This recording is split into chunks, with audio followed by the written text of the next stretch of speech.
Showing up. It's a choice that we are each faced with daily. And beyond the decision of whether to show up is how we show up. And I would argue that arriving as the authentic, vulnerable you is the most kind and most empowering thing that you can do. Because when it comes down to it, being open and being real is the only way to foster the connections that we so deeply crave. I'd like to take a look at how we can simply be ourselves, using nature as a guide along the path to self. Walking outside in nature actually changes our brains and can positively impact our mental health. Nature can improve creativity by up to 50%. And the stress hormone cortisol can decrease by as much as 16% when we walk outside in natural areas. This measured positive impact on our health and wellness is why doctors prescribe time in parks. And it's why people are so intrigued by the Japanese practice of Shinrin-yoku, better known as forest bathing, which is described as the medicine of simply being outside. So, if being outside is good for us, how can nature guide us to authenticity? One thing that first must be addressed are barriers. Just as there are barriers to getting outside, there are barriers to authenticity. One significant barrier is that of shame. Shame is that painful feeling of being flawed and therefore feeling unworthy of connection. Brené Brown, the most known modern shame researcher, would tell you, we all have it, but nobody wants to talk about it. She says that 3 ingredients are needed in order for shame to exist. These are secrecy, silence, and judgment. She describes a petri dish in which all 3 are needed so that shame can propagate. Our own inner critics, sometimes referred to as our gremlins, can be a source of our shame, working very hard to keep it bottled up inside.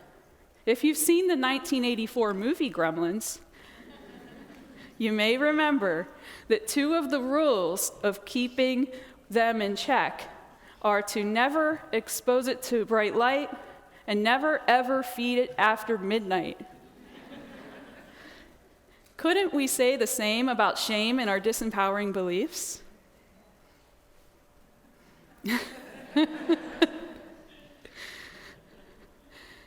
They shrink us. But you know what's not small? Fire. There are also 3 ingredients needed for fire: heat, fuel, and air. Imagine with me a large group walking into the woods to quite literally spark a flame. When I host workshops on the, authentically starting over here.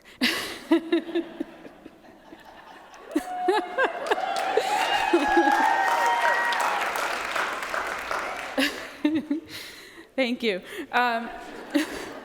When I host workshops on the fire within, I work with women of all ages, backgrounds, and professions to consider what is that thing in their life that they want to light a fire under, and what will it take to sustain that fire over time.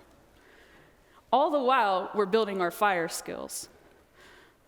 We use a fire striker like this to spark a flame. But we still need a fuel source. Here's your fuel source, a log. And finally, there's air. Just like us, it needs air to breathe.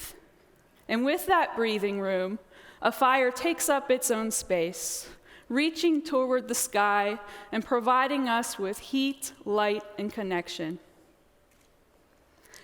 Just as I was once so encouraged, much like a fire, I encourage each of us to take up our own space.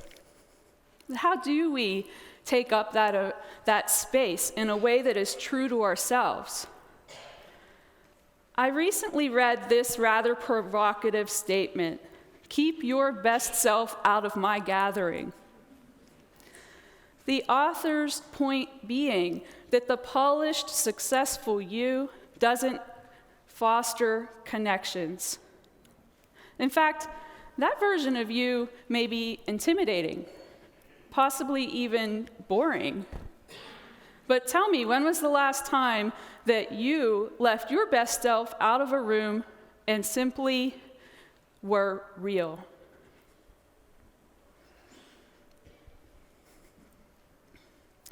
Society tells us over and over to be polished and to be strong.